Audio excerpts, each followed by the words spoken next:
Hey, Skiba News Nation family. Hey, Jake. Hey, Opa. How's it going? Hey, howdy, hey. Hey, going all right. How are you guys? Doing well, doing well. I love coming on here and hanging out with you guys and with all of our subscribers, and it's good to see y'all. So, you got some interesting stuff for us today? Yeah, I got a couple things. What do you guys got for us this evening? Well, I had this funny thing that Lindsay sent me. It's not well. I don't have it pulled up. I was gonna pull it up, but I decided not to. But it was this. Maybe I can show you on the camera.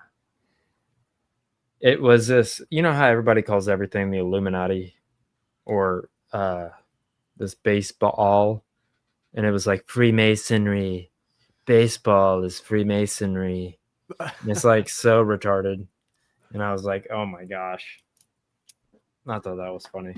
But I hope I started that joke years ago because I've been telling that joke over and over on live streams for like since 2017. So maybe I had some influence on somebody making a football joke. I don't know. Anyways, football, baseball, whatever, man. yeah, here's a meme for you. I thought this was funny. It was imagine how much propaganda it took to convince women that this is oppressive. It's true. Hmm. Yep. You know, as I have more children in my life, I realize how valuable having a mother in the home is. Like the hundreds of thousands of dollars you save paying some stranger to like mold your children, versus like having a system at home, just the like honestly, it's like such a important position that I think our society is kind of neglected Yeah, culturally. as long as you guys know how to do math and everything and teach your kids math and stuff, that's all that matters, I guess. Oh, we got Yeah, calculators and we got computers and stuff. Who needs math? we have the AI Borg to plug our brains into, Oh, and yeah, that's right. whoa, wait, we're getting ahead of ourselves here. Oh goodness. Well, let's just jump right off the deep end here and check out this interesting breakdown from Tim Pool. It's been a while since I've actually shared a segment of his, but I think they were getting at some pretty interesting stuff in this discussion. What we think we know. And I say that because the investigation is ongoing, and I don't think I think a lot of people are trying to claim the FBI is lying to us and all that. And no, I think Cash has been as honest as he can be. I mean, he's working in green intelligence. I'll see you in Valhalla, Charlie. Especially if they're building a case. But I believe we are getting Brother. pretty much as close to the real story from the feds. I also think it's fair to point out, even Cash has stated, looking at every angle. They're looking at possible other shooters, any information or tips that people have. They're trying to figure this one out, same as everybody else. But we've got the official story that we have now is there is a man who was accused of shooting Charlie Kirk. He was on a roof with a bolt action 30-06. He was motivated by the hatred spread by Charlie, according to this official story, and he shot Charlie in the neck right around the time that Charlie was answering a question about trans mass shooters.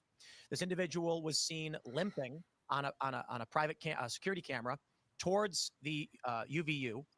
He was seen on video on the roof fleeing after the shot was taken, apparently holding something that appears to be a gun. The bullets, as reported by the feds, had engravings on it with memes and messages.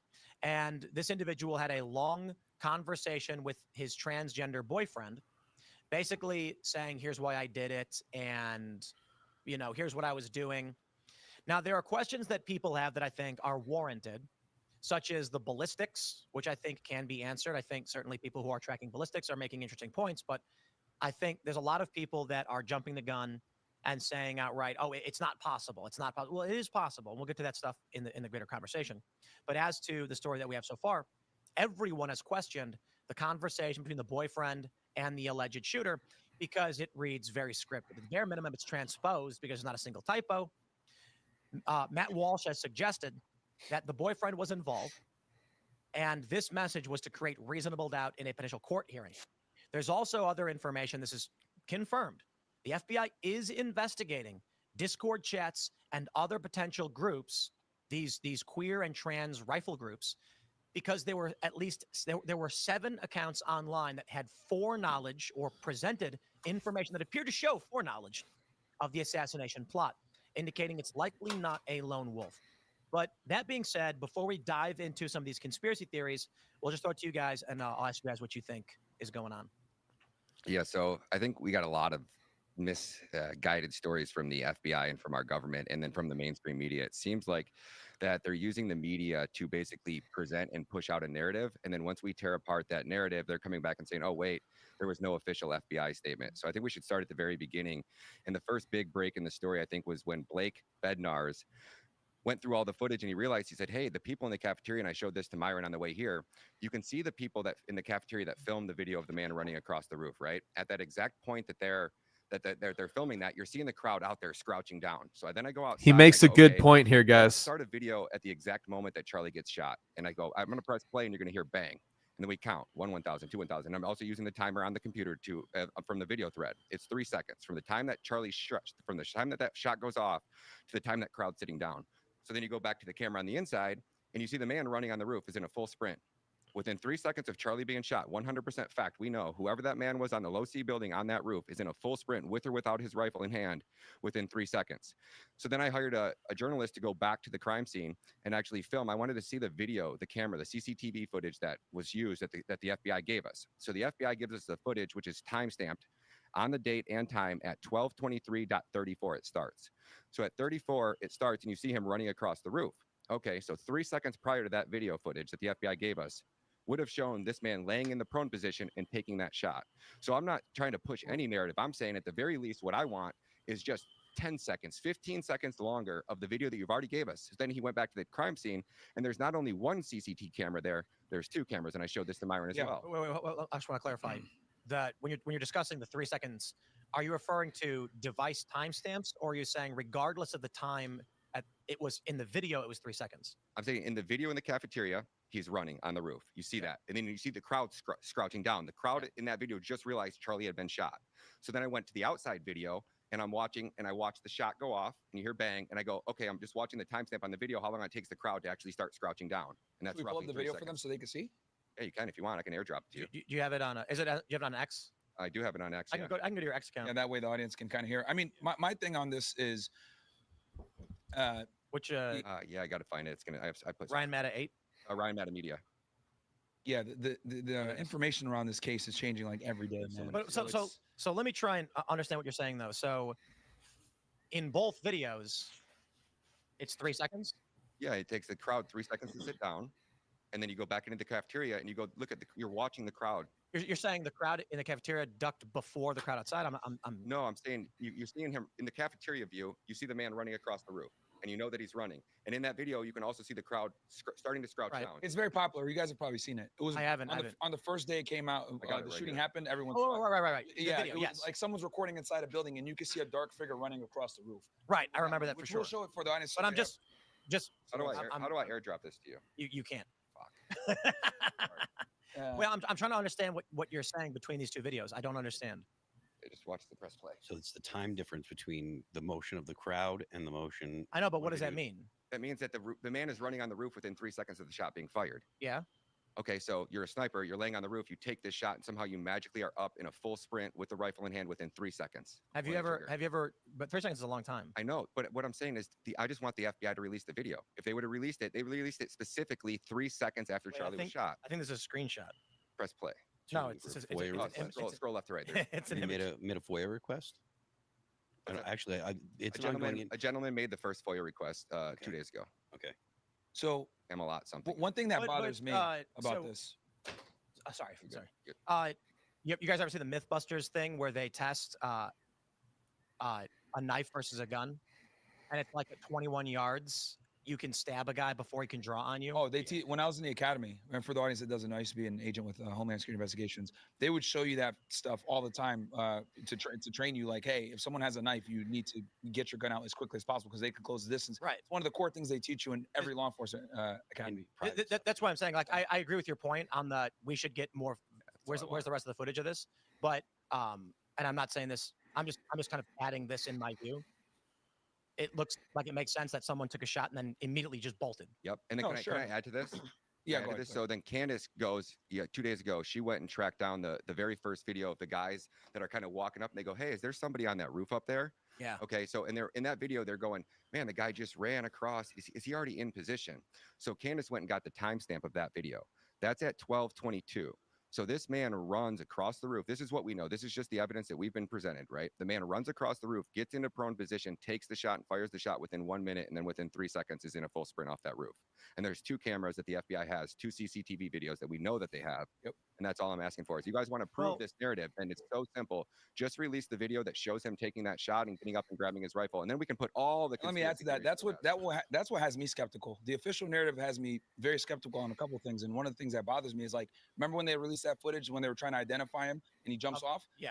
They don't show you where he's there and takes the shot, right? So I'm like, why did you guys not show us that so that we can like literally see him taking the shot, getting up, running across, so that we know he's a shooter? They purposely left that out. Well, So yeah, but is that like sensitivity reasons maybe? Like we don't want to show the actual murder. Well, you know? here's the thing. I think if you're gonna put it out anyway to try to get the guy identified, you should put out everything. Well, and the fact that they didn't show that bothers me. I mean, I would defer to you. You did law enforcement. Yeah. My concern would be, could that compromise a criminal case against him?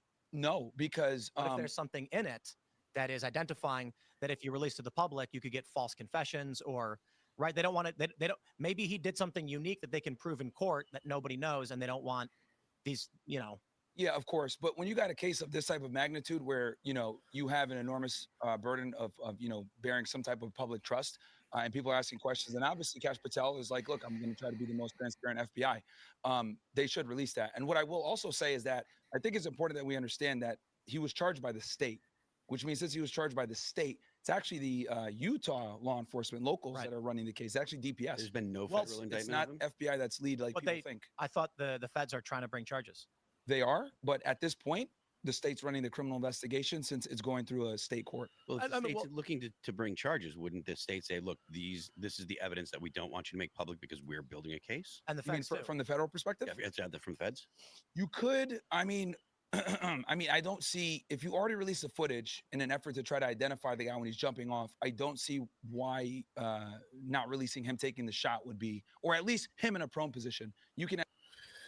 Well, what do you guys think so far? I mean, we've covered some different theories regarding other shooters, somebody in the crowd, lavalier theory, people questioning just the bullet stopping, and a lot of different things. Man putting something in his pocket, all kinds of interesting things around this. But what are some of your thoughts so far, guys? And Jeremiah, I know you had something to talk about regarding Erica.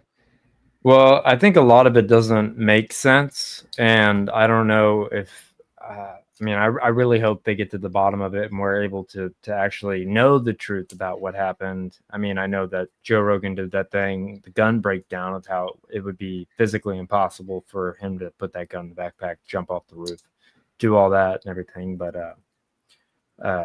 about Erica Kirk, there's been a lot of hate online that I've seen about her and people saying, oh, she moved on so quickly.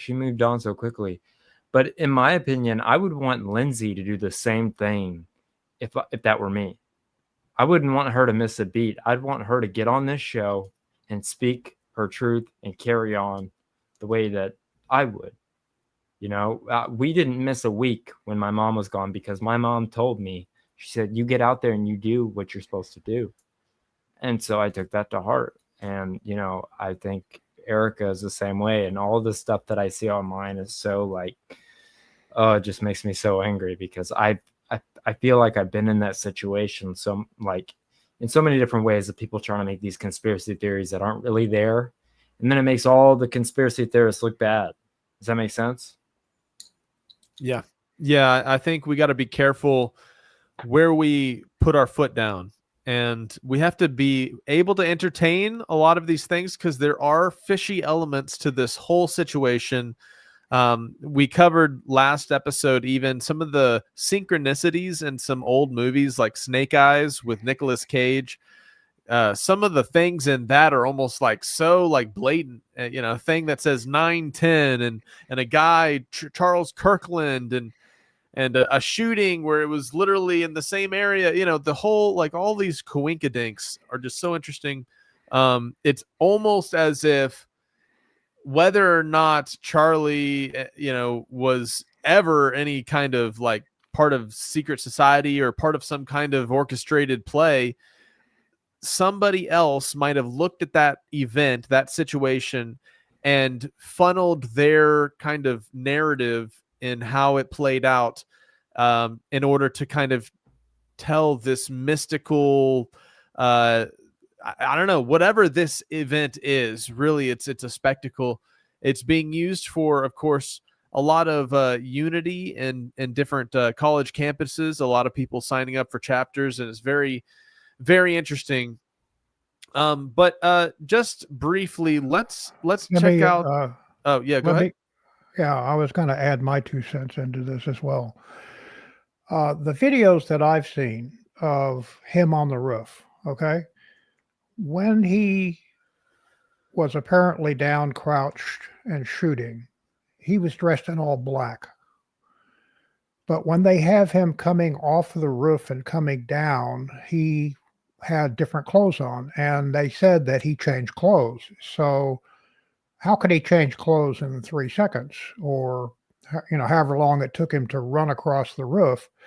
The other thing is that it looked like he had the rifle with him, and they had said something about, he was holding on to the rifle when he was coming down off of the roof, and it looked like it was, in a blanket or something like that. It wasn't in a backpack that, he had to disassemble it and put it in a backpack. And, even if he disassembled it in a backpack, why in the heck would he reassemble it and drop it in a bush or something? There are a lot of things in there that are, just strange. Not saying he didn't do it. I'm just saying it just doesn't make sense. For sure. Yeah. Well, just recently, we've covered the statements that President Trump made at the UN.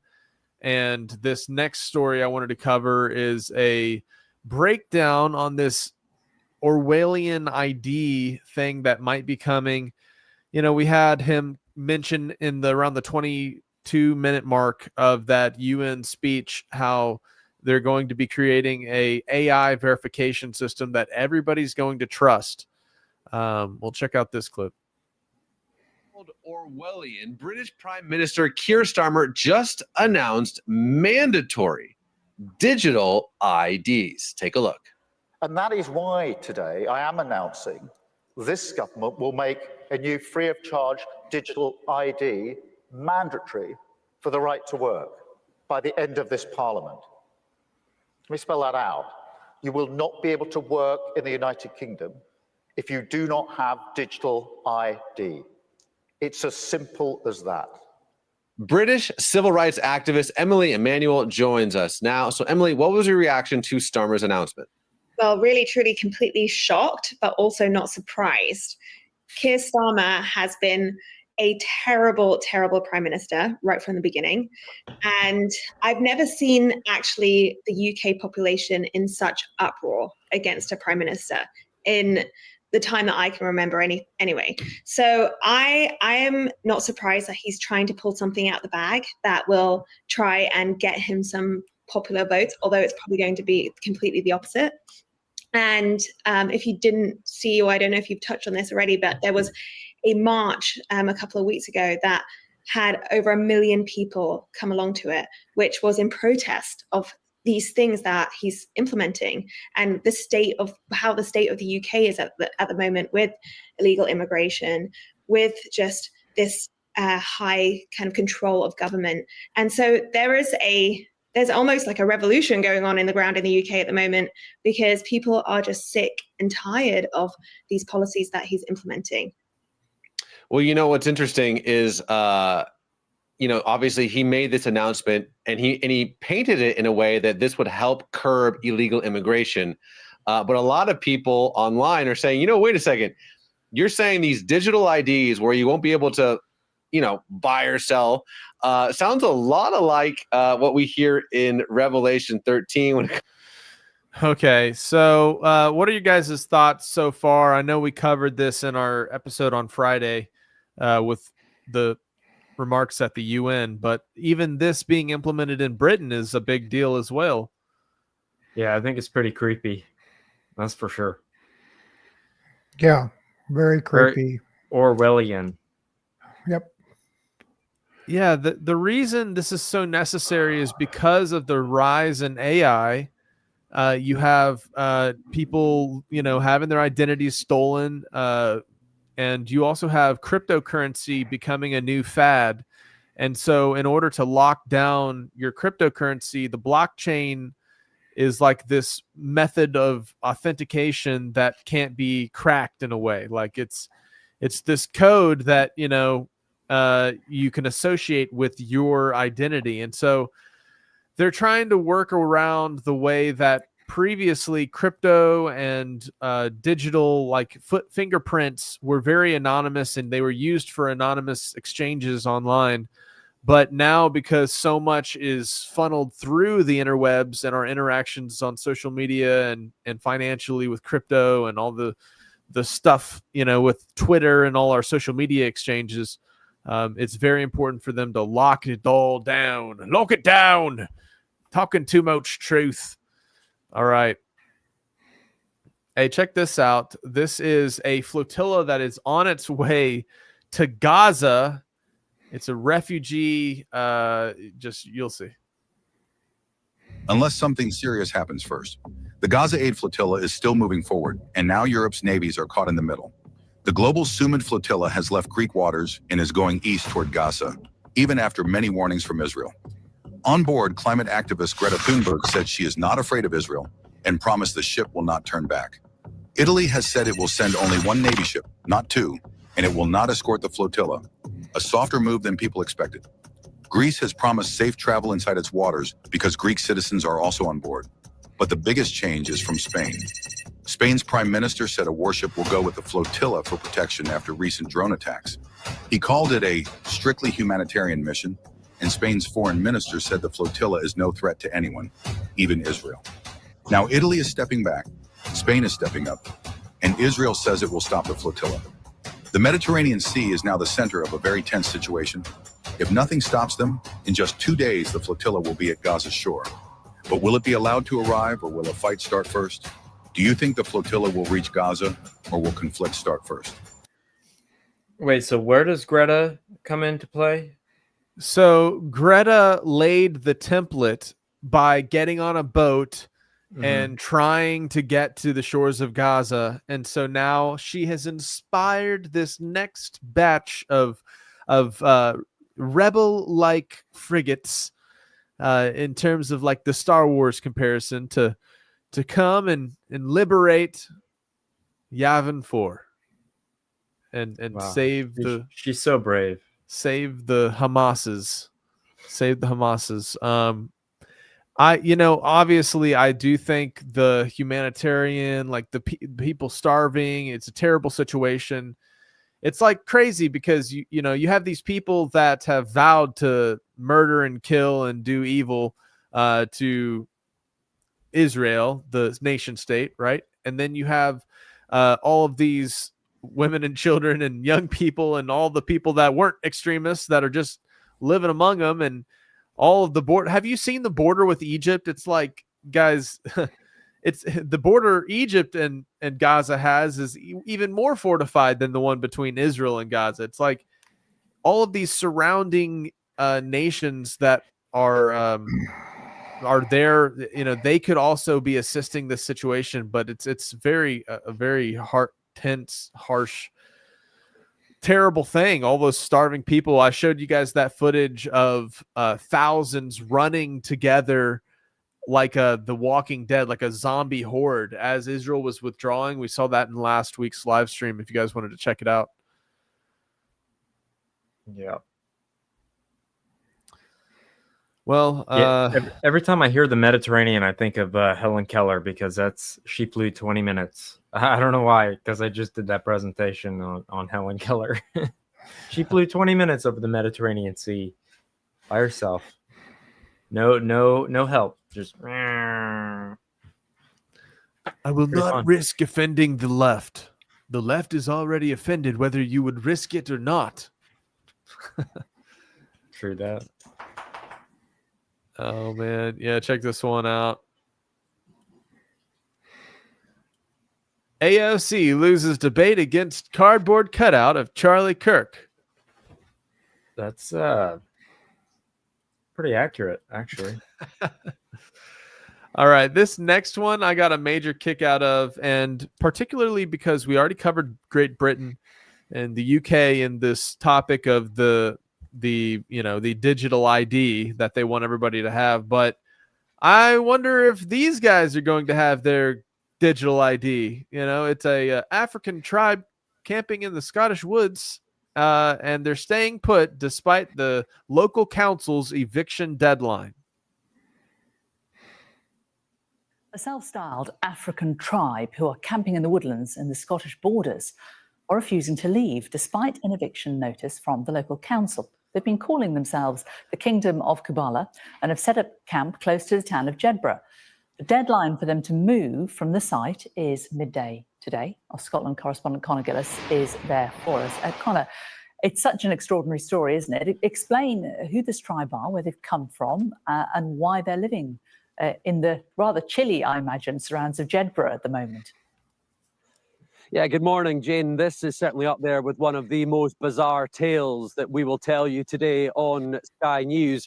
Welcome to the so-called Kingdom of Kabala, the place, the location here in the Scottish borders in the town of Jedburgh, where a self-proclaimed African tribe are here. They are saying they are reclaiming land taken from their ancestors 400 years ago, and they have set up camp. They have set up life here by all intents and purposes. You see the tents where the three members of this community have been living, and they call themselves the King, the Queen and the Handmaiden, three members of this community. And it has become somewhat of a spectacle here in Scotland over the past few months. Clearly, this is a very unusual sight anywhere, but certainly here in this small town of the Scottish borders has proved quite controversial. Let's get a sense as to why the so-called tribe are here. Let's speak to the man calling himself the King of the Kingdom of Kabala. Good morning. Thanks for your time on Sky News. What is the reason for you being here, sir? Prophecy must be fulfilled. The reclaim of the land which belongs to our forefathers. I am the King of Kabala, and I have come to reclaim my heritage, the lost tribe and the lost land for my ancestors. You're on land, though, that does not belong to you. It belongs to Scottish Borders Council. They want you out. The land and the earth belongs to the creator of the heavens and the earth. No one belongs to the earth apart from the Kingdom of Kabala. The skies, the earth is for the Mufasa. Kingdom, and we have come to stay. Hello, madam. The council are saying that this cannot continue. You need to get off their land, and this is not something that is sustainable. What do you say in response to that? We only follow the laws of the Creator who has given this land to us. It already belongs to us. It was the land of black people, Jacobites. Was that Rafiki? No one should be able to tell us to leave this land. It belongs to our forefathers.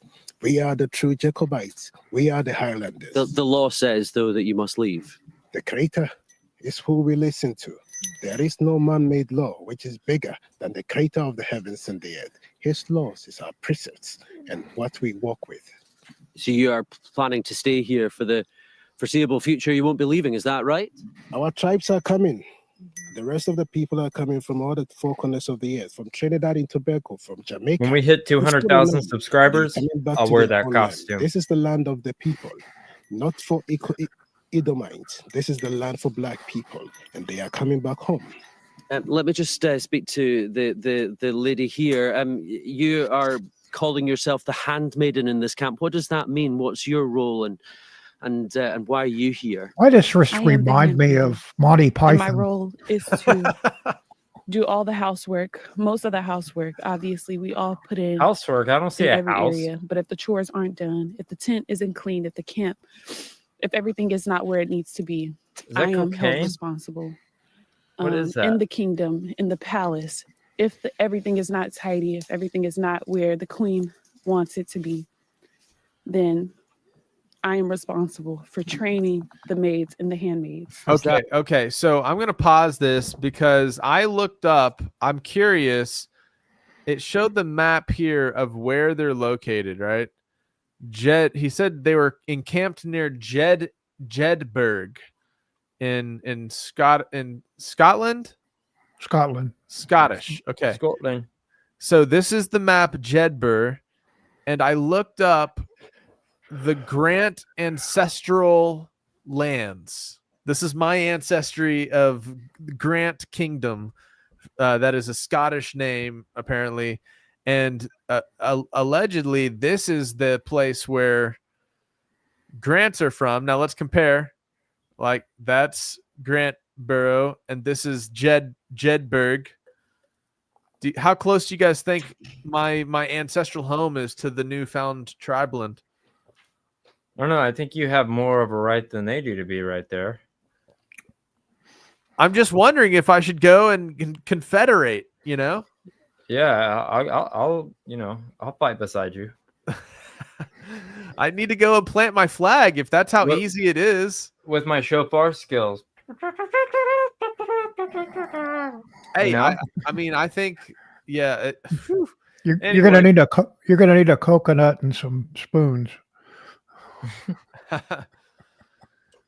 Oh man. Well, here's check out this next thing. Now, I've shared this in previous episodes, but I always find it so fascinating. Check this out. Did you guys know about the Minecraft world that has a giant virtual library that allows access to articles, journals, press freedom reports, where media is censored or restricted?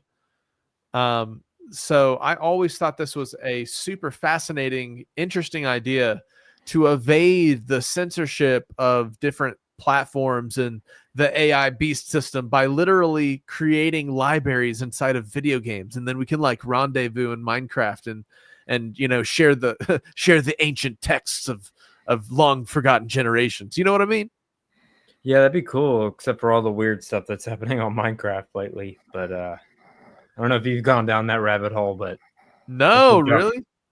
Yeah, there's like there's some dark stuff. I don't even know if I should talk about it on the show. That's happening on their predators on that site. That I don't know what they're doing, but it's disgusting. Well, I know some of the earliest days of the internet, like the early 2010s, early 2010s, right when Minecraft was created.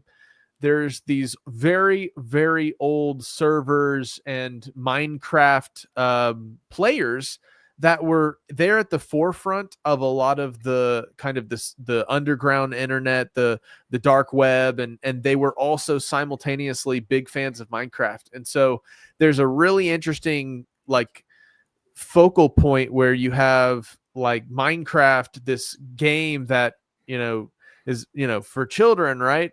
But is actually this like 2B2T is a Minecraft world that's like called an anarchy server. And if I'm not mistaken, this might be one of those ones that got on the FBI's like red flag list or whatever.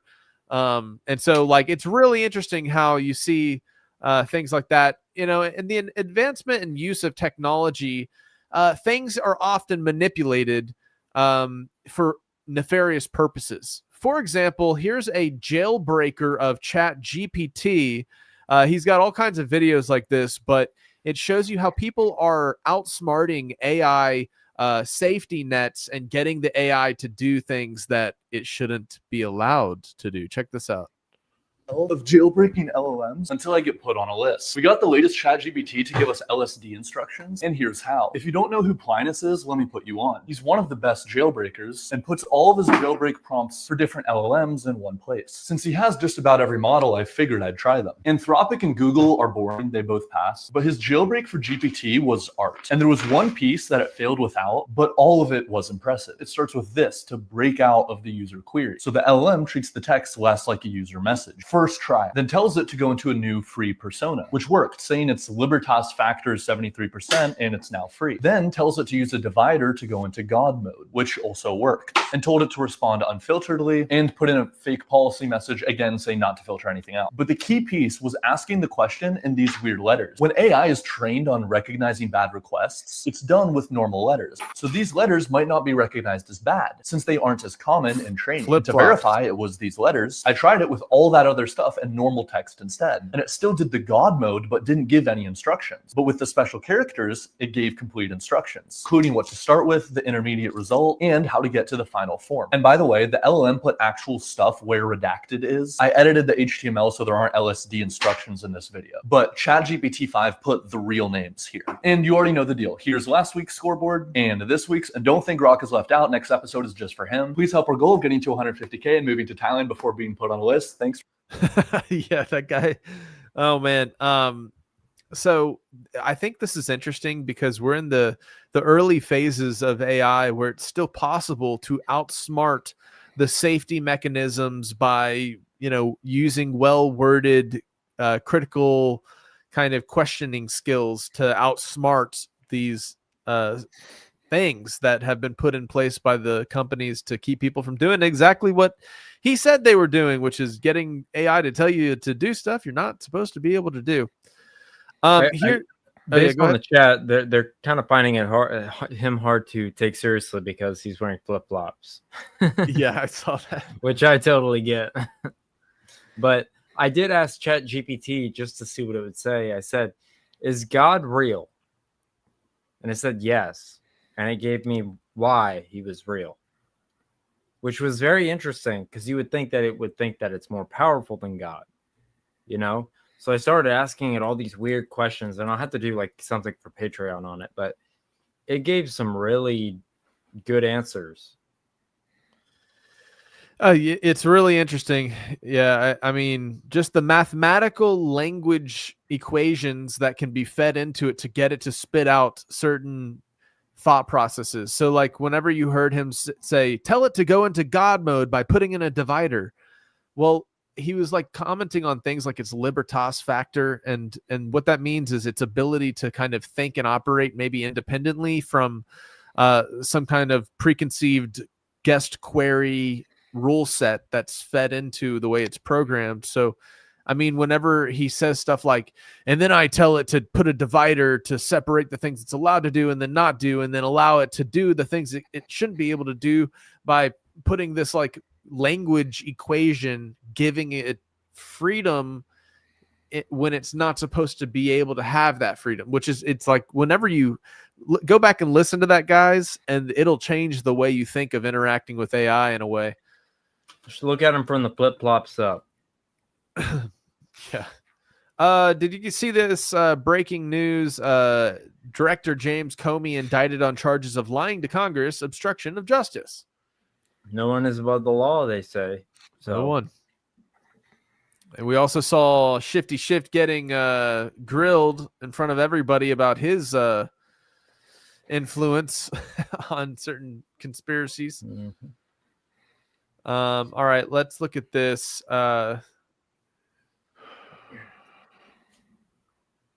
Okay, so I'm wondering if I want to show it. It's another breakdown. Well, actually, let me cover this first. A lot of people are familiar with the Christian minister Vodi Bakum Jr. He recently passed away, and I know that's very impactful for many people because a lot of people appreciated. I mean, my dad mentioned him numerous times to me, and So this was a gentleman who passed away, big name Christian minister. Rest in peace. Yep. There's been a lot of talk about Candace Owens commenting on all this Charlie Kirk stuff, and she's talking about these folk that are awkwardly in place during the Charlie Kirk shooting. And I think this is well, let me see. Yeah, this will probably be the final vote or video that I show.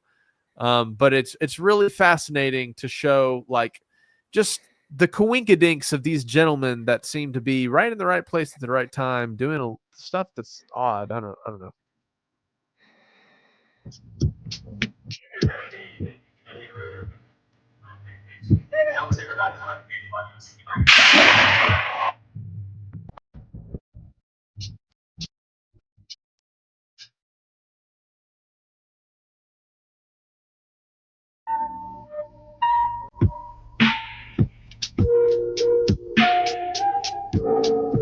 Handed something off there. We covered that in last episode. Conspiracy breakdown. What do you guys think they're handing off there? Like, why would you take something off of Charlie Kirk at the moment of getting shot and hand it to somebody else? Well, have you seen the full Candace breakdown? What she was saying about all this? What? No, I can't remember what she was saying. What are your thoughts? She actually talked to the guy that is taking all the stuff, and he took the SIM card out of the camera. So whatever he's gonna do with that, we don't know, and that's really the questionable part of it is what is he doing with that? Because that guy right there works for Turning Point behind the, like when they go behind. This guy? Yeah, and then he goes back around and jumps up on the chair, which you would think it would have a perfect shot of where they say the shooter is. So she said she's seen the footage and there's nothing like crazy on it, but why would he do it? You know? Yeah. All right. Well, they did it to all the cameras that were back there. It's pretty intense. I think we're gonna learn more as things continue to be uncovered and investigated. But yeah, just pretty impactful situation. And as we see more information coming out, we're just trying to cover it. All right, Opa, you got some clips for us, or? Yeah, I got a few things. I think on Friday, Jake, you brought up very briefly the tiger mauling from Oklahoma. So here's a little news report about it. Joining us now is wildlife biologist and TV host Forrest Galante, who has decades of experience with apex predators. Forrest, thank you for coming on tonight. Thank you. This is beyond devastating. What was the first thing that went through your mind when you heard about Ryan's death? You know, it's just so sad, and I can tell you without any doubt that the tiger did not attack him maliciously or attack him viciously. It was simply a mistake. The problem is when you're dealing with, you know, a 500-pound wild cat, one little mistake, whether it's an agitation, similar to what you get with your house cat, can be fatal. You know, the difference with your house cat is it's a little scratch, and with the tiger, it's just a poorly placed bite that can end someone like Ryan's life. So it really is an unfortunate event. Ryan handled this tiger since it was a cub. They were apparently very close. You have experience with these animals close up. How unpredictable are they? You know, a cat's a cat at the end of the day, Hannah. And I for any cat owners out there, you know exactly what I'm talking about. You know, your cat can be super sweet and fun, and you can be tickling him on the tummy, and then he can just swipe at you out of agitation or aggravation or just out of sheer boredom. And like I said before, the difference is when a tiger does that, it can be absolutely fatal. So it doesn't even matter if you raise them from a cub or you pull them out of the wild. I'm certain this tiger didn't want to kill Ryan. It was just a cat being a cat. And that variable of unpredictability that large cats exhibit, and the fact that that predator instinct and that behavior is there, means that But can you turn the volume up a little bit? whether it's this or, you know, the the old Vegas performers. I'm blanking on their names, but It's all the these way. accidents happen around these big cats, and it is the reason why so many institutions are against hands-on work with them. Yeah, you're talking about Siegfried and Roy, and Freud, That's you're right. it. I completely, you're right. And that case, of course, happened a few years ago. And Ryan's father is explaining it the same way. He said it looked like a love bite. What happens to this tiger now? Typically in these situations. It's a great question. I'm not sure what the state Yeah, I of remember Oklahoma that does in when it this happened during the situation show. because each state has its own laws. Typically, when an animal kills a handler, it is euthanized. Now, in this case, I believe a lot of these. Can I pause it right here? Because, okay, so Sure. a normal cat, they say within, I don't know how long it is. Like, say if one dies, if I was alone in my house and I died, my cat would decapitate me because that's their natural instinct. Imagine what these big cats do. I mean, they are legit wild animals. I mean, they're not pets. And these people that act like they're pets are crazy people. Yep. At the end of the day. I mean, that's just what I think. Tigers were rescued, whether that was from Joe Exotic or other locations. So this tiger is already Rescued a problem from child, Joe if Exotic. you will. So whether or not the tiger gets euthanized is hard to say. The unfortunate thing about it is it's not the tiger's fault. You know, while the tiger may have, as his father said, given him a love bite that ultimately was just poorly placed and ended Ryan's life, it was just a cat being a cat. So I'm not sure what will ultimately happen to this animal or any of the other animals at his facility, but hopefully if they are rehomed, they're rehomed to places where perhaps there's a little bit more hands-off nature, because ultimately, even though I do think the cats tend to enjoy that behavioral enrichment. And So I just wanted to make a comment. The way he's talking, he's like, it was one misplaced love bite. Do you hear him saying that? But the title of the it says tiger mauling. It says he was mauled by the tiger. That's not a love bite. That's way worse than a love bite. They're That's just the same- kisses. They're just That's tiger the same kisses. thing that's the same thing they said with Siegfried and Roy. It was a love bite. Right Yeah. there. One old guy's opinion. Thank you for your that super connection chat. with people when they've been hand raised, it never really is safe. I mean, look at the size of that animal. It's absolutely incredible. They weigh close to 500 pounds. You mentioned Tiger King. Jeremiah, Joe would Exotic you wrote own a on big Facebook, cat he like wrote that? this, Or a "We don't need cougar or further something laws like to that?" ban tigers because Ooh, of that's this, a tough because you can one. get killed doing Like if you just could raise about it from a tiny, anything. tiny Would you agree with creature. I don't think I could. I'd rather get a Yes, but if you toiger. decide to hold a metal pole up in a lightning storm, Yeah, you're they more breed likely these to get struck tigers. by lightning. You know what I These mean? If you're cats playing with a that tiger, look you're more like likely to be killed by a tiger. exotic I think tigers, which law and are regulation pretty is cool. already relatively loose in the state of Pretty Oklahoma pricey, though. around big cat ownership, which is why this preserve was there, why Joe Exotic's preserve was there. It's really, at the end of the day, not about the laws, but about people making good choices. And I'm not saying that Ryan made a poor choice, but he obviously had intimate contact with these animals, and you can see what the outcome was. And Forrest, you yourself have dealt with really big, intimidating animals. I'm sure you've had some scary situations you found yourself in. Many, but you know, I typically work with wild animals, not captive hand-reared animals. And at the end of the day, and I'm sure Ryan would feel the same way, and I'm sure his father feels the same way, it's never the animal's fault. You know, it was Ryan who chose to go in and interact with that animal. It's me who chooses to dart or collar or tag or work with predators. And if something happens, it's because we have. Okay, so I got to break in here. So this guy that's talking, I'm going to tell you a funny story. He has a show on, I don't remember where me and Lindsay were watching it, but have you ever seen a rhinoceros take a number 2? It is No. the funniest thing I've ever seen. It gets its tail and it goes it knocks its own poop everywhere. And it was the funniest thing. And so he was trying to, like, apparently there are these in I don't know, wherever Pablo Escobar or one of these drug lords lived is where they were trying to, like, not euthanize, but like neuter these hippos. I think it's a hippo or a rhino. No, hippo is the water, so it was a hippo. But they legit like swing their tail. It's you gotta look it up. It's so funny. Put ourselves in those situations, whether that's for love of the big animal or to try and save it or to try and hunt it, whatever it happens to be. And it really is not the animal's fault. That tiger did not want to attack Ryan. Do you know what I mean? Ryan went into his enclosure and was working with him. And this was the very... Oh, sorry, but I was trying to find my Toiger. Toiger. Hold on, how do I add it back? Where is it?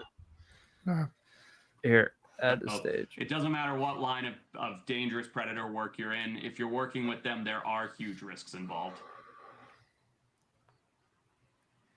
So yeah, if you want a big cat, just get a Toiger. Look how cute that thing is. It looks just like a tiger. It's a Toiger. It's a cat tiger. Isn't that adorable?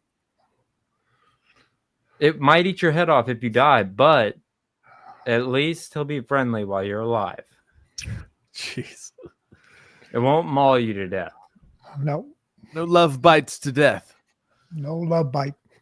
And I won't. Well, well, I do bite because I actually got bit by Charlie. But we won't talk about that. Okay? Uh-oh. We don't talk about Charlie. No. Anyway, so, and another bit of news, there's another announcement from Trump, which I'm sure people might be interested in. So let's take a listen. President Trump calling on his administration to declassify and release all government records related to Amelia Earhart. Dubbed the first woman to fly solo across the Atlantic, the aviation pioneer vanished nearly 90 years ago during a mission to become the first woman to fly around the world. You know, I will say Amelia Earhart didn't really do a great job when it comes to propping up women when it comes to being good pilots. Her story was one I remember growing up as a child that left this like crazy, like mysterious wonder, like what happened to that adventurer flying lady that just disappeared? You know? Yeah, I still love looking into it. It's one of the more fascinating ones because there's so many different theories about it. I want to do a histories mysteries on it, but I don't know where it is. There are too many different clues of where it could be. Like they find different things in different places. Well, once he releases all the documentation, maybe we'll find out if she was captured by the Japanese, or there's a photo. She ran out of gas or whatever. Maybe we'll find out more. Or she was a woman pilot. You know, who knows? I hope we find that one out for sure. Yeah. You guys will have to look at Friday's broadcast to see what that means. Yeah. Well, okay. I mean, two great pilots, Helen Keller and Amelia Earhart. Look at that. Amazing. Okay, so my last little video. This is something that perhaps Jake might be interested in, since he's talking about comets and stars and star alignments and stuff like that. But these are about black holes. So let's take a look at this.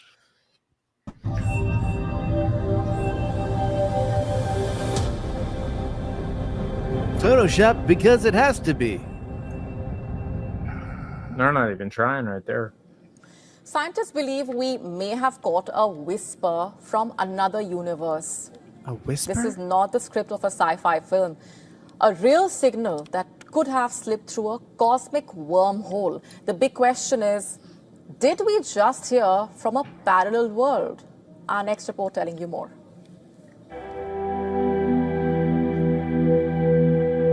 It began as a tremor, a strange ripple recorded by one of the world's most advanced gravitational wave detectors. At first, it looked like the usual chatter of the universe. Black holes colliding, stars exploding. But then, the signal bent the rulebook. Its shape was wrong, its rhythm unfamiliar. It was as if the cosmos itself had coughed out a secret. Have we seen a real image yet, or is it all A computer single generated? sharp all jolt of a CGI. gravitational wave over in less than 1/10 of a second. Scientists from the International me the real Gravitational black hole. Observatory now say NASA, the anomaly I wanna might see be the the real first black ever hole. hint of a wormhole. I don't think A you want to see wormhole is that a image. hypothetical tunnel-like passage in space-time that connects two distant points, acting as a shortcut that could allow for rapid travel across vast cosmic distances or even through time. Now scientists say that this wormhole could have carried a message, a pulse from a parallel universe, a signal not born in our galaxy, not even in our universe, but leaking in through a cosmic shortcut. Researchers say the energy spike was so precise, so alien to known physics, it could not be explained by ordinary events. The discovery, if confirmed, would shatter everything we know about space and time. Wormholes are supposed to be unstable, collapsing instantly, but this signal suggests one stayed open long enough to let something through, not matter, not spacecraft, but information. The data is still being crunched, but make no mistake, if this holds up, we are staring at the first proof that our universe is not alone. Somewhere out there, a mirror reality might exist, with its own stars, its own Earth, perhaps even its own version of us.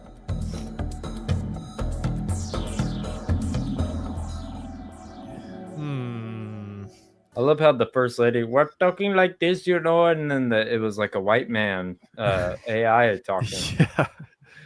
I mean, so I was always fascinated with black holes and wormholes growing up, because the idea of something beyond our comprehension, and you know, the what is beyond the unreturnable depths of the crushing, you know, infinity of a black, you know, I remember being so fascinated with that stuff growing up. But really, there's only what we can observe, and I know, you know, allegedly they're taking pictures of black holes in the middle of galaxies and whatever.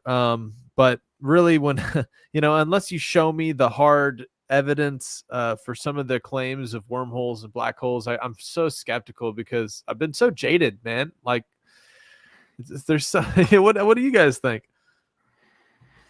I think Star Trek's coming true. Hey, well, you never know. You know, I'm going to be a positive person and say, you know, yeah, the Book of Enoch says there are portals up there somewhere. So we, Yep. Hey, before we wrap up, I had 3 short things I wanted to share that I forgot to include earlier. Opa, do you have any others before? Nope. I'm done. All right, you're on, Starboy. Hey, man. All right. Well, I think Skywalker. It's applicable. You know, I'm covering right here the Stargate sneak peek that Fox just did at the Stargate data center. Fox is getting a first-hand look at the Stargate data center. It's in Abilene, Texas. That's part of the massive $500 billion project led by OpenAI, Oracle, and SoftBank. Madison Allworth is there for us. Madison, how's it coming along? Good morning, Stuart. It's huge and it's very busy. This is this first Stargate data center. They have part of it open, part of it is still under construction. And my team is one of the first group of journalists to actually get inside this data center since its opening, not only on site, but we're going to get a tour as well. This is huge. It is really locked down. I can't explain just how much security there is, because this is tons of proprietary data. And all of this is the backbone of AI and OpenAI's infrastructure. So this tour really could not be coming at a better time. NVIDIA just announced that they're investing $100 billion into OpenAI. The strategic partnership is going to help OpenAI to get to its goal of deploying 10 gigawatts of AI data center capacity. That's part of the Stargate commitment. Gigawatt. It also gives the artificial intelligence company money to buy more NVIDIA products. When you think about it, they need the chips, and the chips need OpenAI. They're going to be spending upwards of $100 billion on those NVIDIA chips. But I was able to talk to Sarah Fryer. She's the CFO of OpenAI just before we went to air. She said, yes, some of the money will be going to the chips, but money will also be going to researchers. We've talked about those AI talent wars. So some of it will be going there. Some of it will just be operational, whatever investments are needed. She says that NVIDIA will be investing at $10 billion at a time until they get to that $100 billion price point. All of this is a ton of money going towards that ultimate goal of U.S. dominance in AI. And it all relates back to this administration. President Trump announced Stargate back in January, right after taking office. The project includes this $500 billion commitment in AI infrastructure over the next 4 years. Here is all right, 500 billion in the next 4 years. And who do we have on screen here? Do you see this figure? That killer.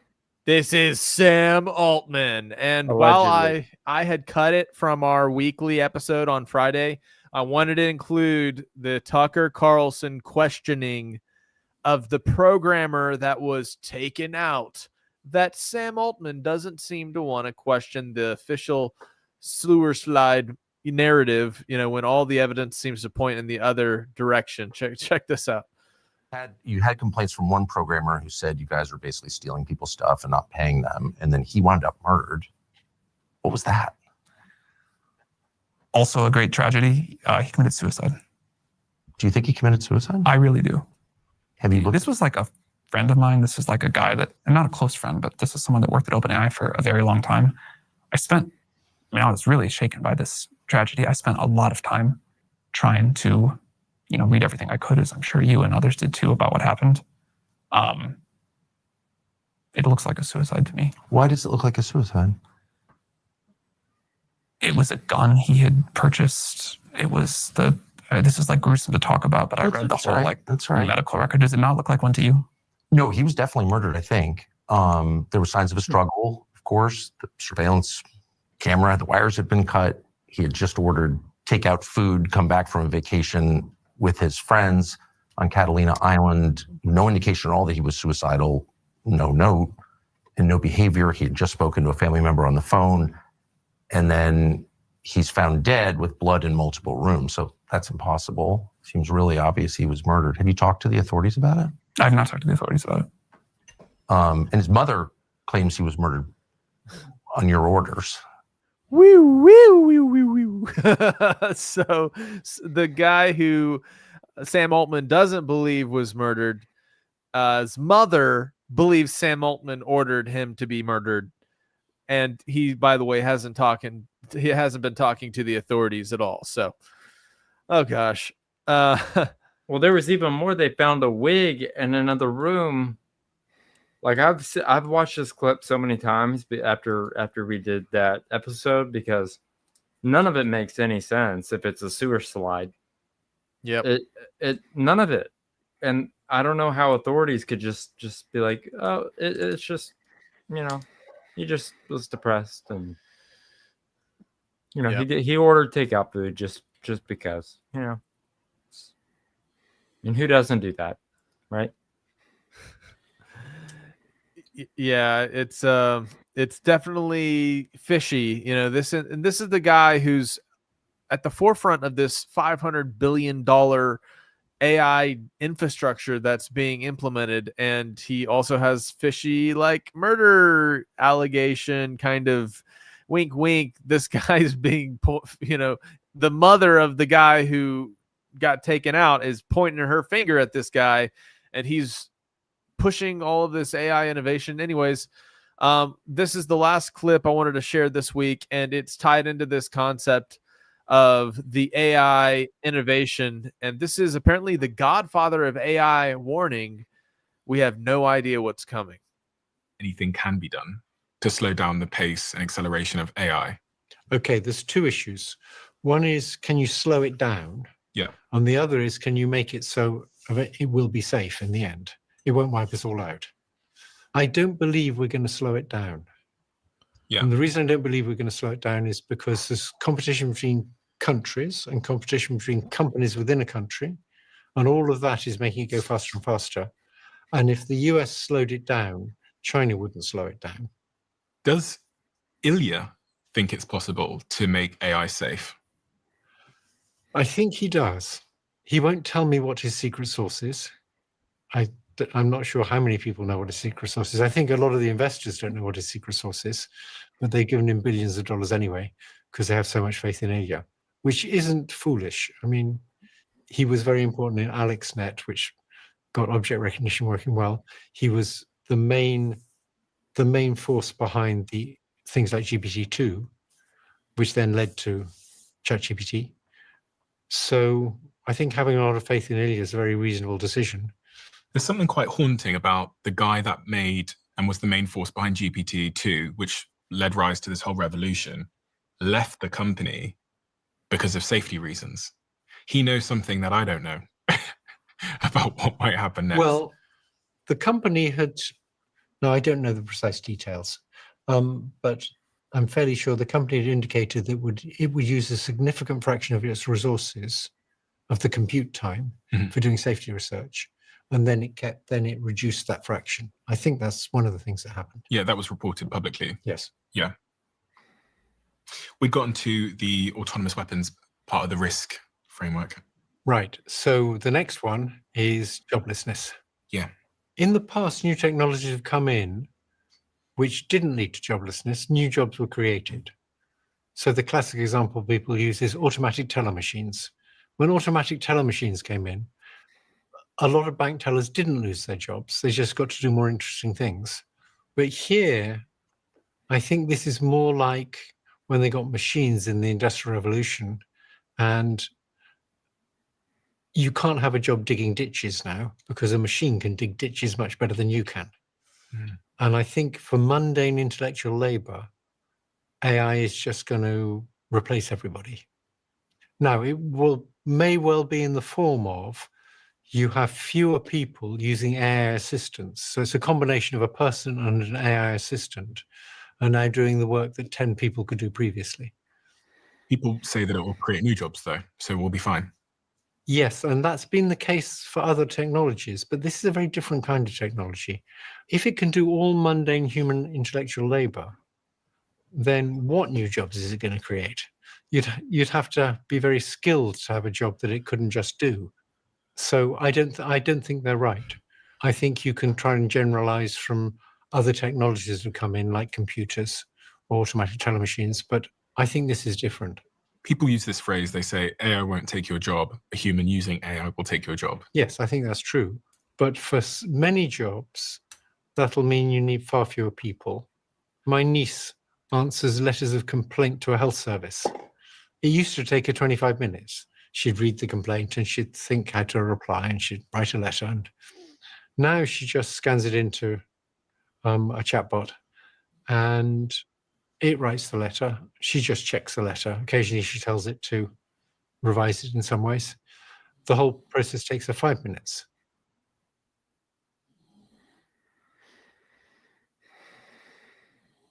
All right, guys.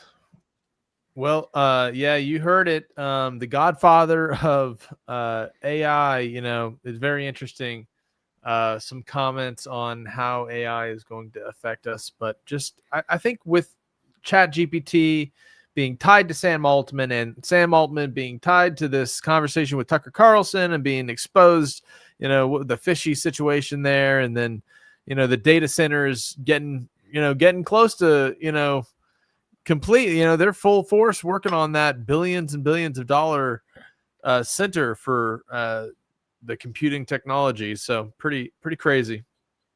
All right. Do you mind if I end us off with a couple of Helen Keller jokes? I put it in the chat and looks like a couple people want me to do it.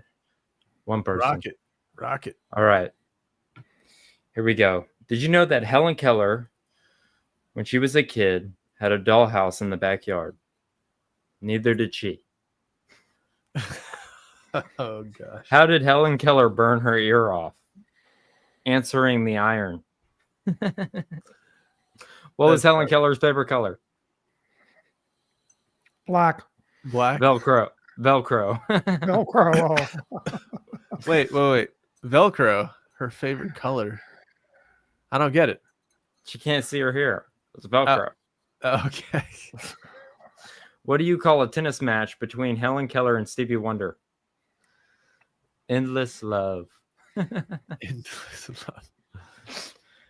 Oh man, let me see if there's a funny one, a clean one. Some of these are really bad. Yeah, it's hard to not do dark ones with Helen Keller. Yeah. What? Why did Helen Keller cross the road? To push eugenics on the other side. Because she didn't know where she was going. Some of these are bad. Okay. Anyways, if you guys like Helen Keller jokes, let us know in the comments, and I'll have 10 more Friday's episode. 10 more? 10 Yeah. Specifically on Helen Keller. 10. I'm gonna Helen Keller, I keep a photo of her nearby. She's in the second drawer of my cabinet down here because I always need to know where evil is, and it's in that drawer. So I am going to live the rest of my life, and I'm going to tell people Helen Keller's a fraud, and I will make fun of her, and it's okay to make fun of a deaf, blind person who has 165 IQ, so they say. Thank you, Jeremiah. Thank you. Helen Keller will be at Truth or Con. Yes. All right, guys. Well, thanks for being here, and we hope to see you guys at Truth or Con. And thank you, one old guy's opinion, for all the super chats. We really appreciate it. Your donations help us keep the lights on here, so we greatly appreciate you guys, and we hope to see you guys at Truth or Con. It's less than a month away. That's pretty crazy. Oh yeah. It feels like just the other day we were like so far out. The moon is upon us. The Truth or Con moon. We are no longer many moons away. We are only a single moon. A moon. And we're doing it out of love. I mean, we're not making anything. This is for love of the truth. So I hope you guys know that, and that we love you and we love the truth. And that's why we're going to Truth or Con. So awesome, guys. Thanks for joining us. All right. Love you. Love you guys. Something huge is coming. We're building the world's largest truther convention. It's called TrutherCon. This is the place where truthers unite to explore knowledge, ask tough questions, to challenge the mainstream narrative. But it isn't just a convention. It's a movement for free thought, open discussion, and the right to question everything. We are bringing in some of the biggest names of the truther community, so expect deep discussions, mind-blowing revelations, and connections with like-minded truth seekers. If you feel like the truth is being hidden from you, this is where you need to be. And the best part, it's 100% grassroots, built by truthers for truthers, straight from our Skiba News Nation family. TrutherCon will be a massive networking event. I believe this is going to be the most exciting truther event ever. October 2025 in Dallas, Texas. We hope to see you there.